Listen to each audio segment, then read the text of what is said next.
All right, so it's State versus Moyer, and it's just you flying solo, so you have your 15 minutes. Thank you, Your Honor. Thank you. Good morning, Your Honor.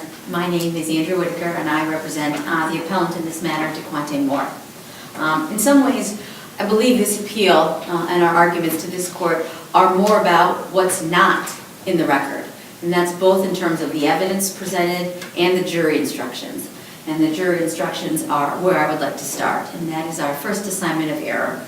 And what we've alleged here is that the trial court's failure to include what I would consider to be a large chunk of the theft offense means that they failed to minimally instruct the jury on what was necessary to find Mr. Moore guilty of both the robbery and the aggravated burglary.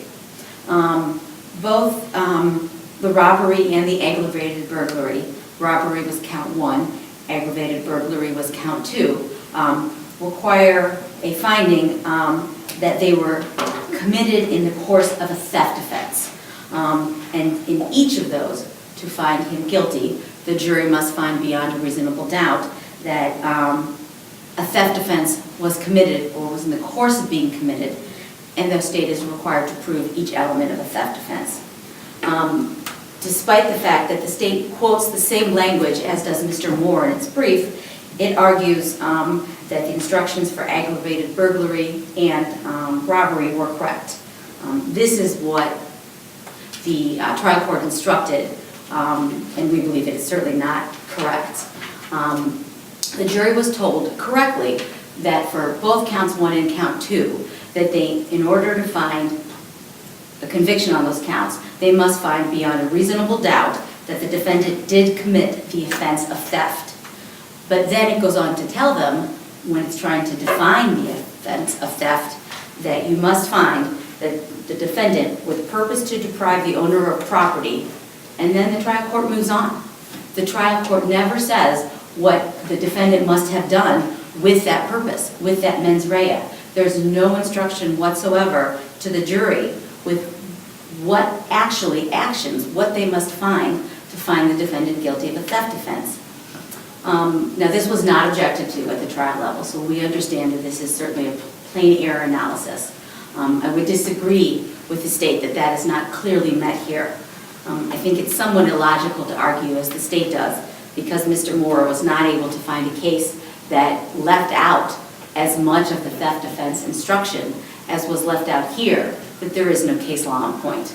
I think that the law is clear that the due process rights are violated when a state is relieved of a burden, and in this case completely relieved of providing any evidence of a theft offense by not requiring it or instructing on it. We also have included in our brief to this court cases that find plain error in situations like this, where a jury was not instructed on an essential element. And it's important to note here that this is not a definition. We have not left out a definition here that is possibly in the common understanding of a jury person. This is a whole section, except for the mens rea. It is the entire jury instruction of a theft offense. That was what was omitted here. For example, we cited to the case in Chamberlain, where it was reversed on plain error because they found the jury could not return the verdict for which it did not receive an instruction. In Dobbins, again, the court there found plain error because it was outcome determinative, because without a specific instruction, there was no basis for the defendant's conviction. And I believe that is the situation we have here. Finding of the theft was necessary for the robbery and for the burglary. He's only guilty of those things if he acted in the course of a theft offense. The jury was never required to find that there was a theft offense, and again, in fact, they were not even instructed on what a theft offense was. Without any more questions from the court, I'd move on to our assignment of error 2, and just ask the court find that first assignment has merit and that we'd ask the court be reversed. Our assignment of error 2 involves the sufficiency of the evidence, again focusing on counts 1, the robbery and the aggravated burglary. Both of these require beyond a reasonable doubt proof of the essential element of physical harm. Now, we agree it's not necessarily serious physical harm, and that's in fact why the state amended mid-trial one of its counts to go from serious physical harm to physical harm. But there is some necessity to show physical harm, and that must be shown beyond a reasonable doubt. Physical harm is any injury, illness, or other physiological impairment, regardless of its gravity or duration. This was never, ever discussed by the state or the defendant. He was not asked if he had suffered any pain. He was not asked if he suffered any injury. It did not come up when he was talking about what happened to him. He didn't even discuss any discomfort. He didn't describe any facts that could give rise to the finding that he suffered pain or discomfort or any injury whatsoever. And there was no other evidence of injury, illness, or physiological impairment. While the state doesn't explicitly argue, it implicitly asks the court to rely upon evidence of force in its finding of physical harm. Evidence of the force necessary to push him on the couch and the evidence of the force necessary to apply the duct tape. But that's not sufficient for physical harm. And we know that because force can be any compulsion or constraint physically exerted. And force is an element of a lesser included for both robbery and aggravated burglary. In the lesser included of both of those, force is substituted for physical harm. So if you don't have physical harm, you can get a conviction for the lesser included by demonstrating force.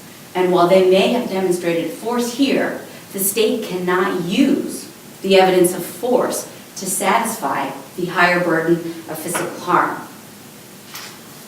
And also there was nothing in this transcript about threat of injury?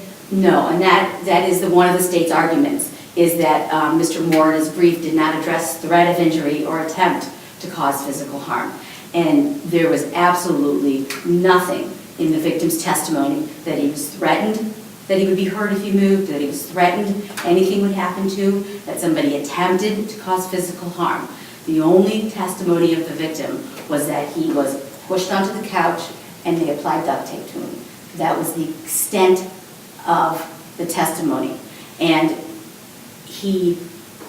the testimony of the victim was, it's not a long period, it's about 30 or 40 pages. But he speaks of just that. He's not asked about it. And again, while he's talking about what he went through, which is clearly an ordeal, he never even comes up when he's describing what happened, that he suffered any pain, that he suffered any injury, that anything happened besides, I was pushed to the couch and they put duct tape on me. And no, nothing regarding testimony about him extraditing himself from the duct tape, any injury, nothing? Nothing at all. Nothing at all. And that brings me to the state's only other argument in response to this assignment of error, and that's its reliance on the opinion in Warren. And the state points to Warren for the argument that duct tape would probably cause physical harm. Certainly, the state recognizes that probably cause is not its burden here. But let's just look for a moment at what the court and the jury in Warren were offered. And had they been offered here, would certainly be enough to find physical harm. The evidence in Warren was that the victim testified the duct tape was tight and it hurt her. The detective saw red marks on the victim's arms. The victim's arms and wrists were blue and cold from the duct tape being too tight. After the tape was removed, the skin was red from the duct tape. And then the state there brought in the treating doctor who looked at him. And we've got no evidence here that there was any doctors involved.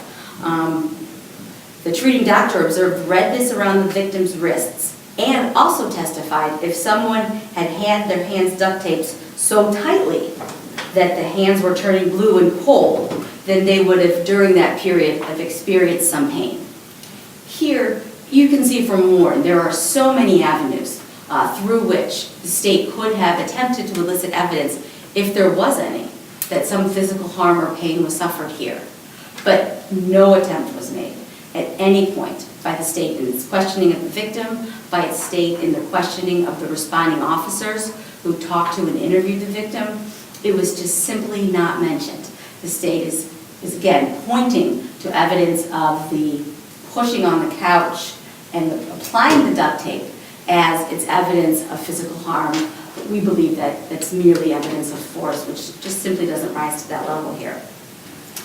If there are no more questions on the second assignment of error, I'd respectfully request that the court grant our assignment of error, that there's been insufficient evidence, and reverse the trial court's judgment. I won't address too much count three. Count three is a kidnapping charge, but it relies upon the convictions in count one and count two. And we believe that those should be reversed and vacated, and therefore the kidnapping should be as well. Thank you. Thank you, Your Honors. Thank you. We will take the matter under advisement and issue an opinion that will be sent to you, and we release our cases on the website too. Thanks so much.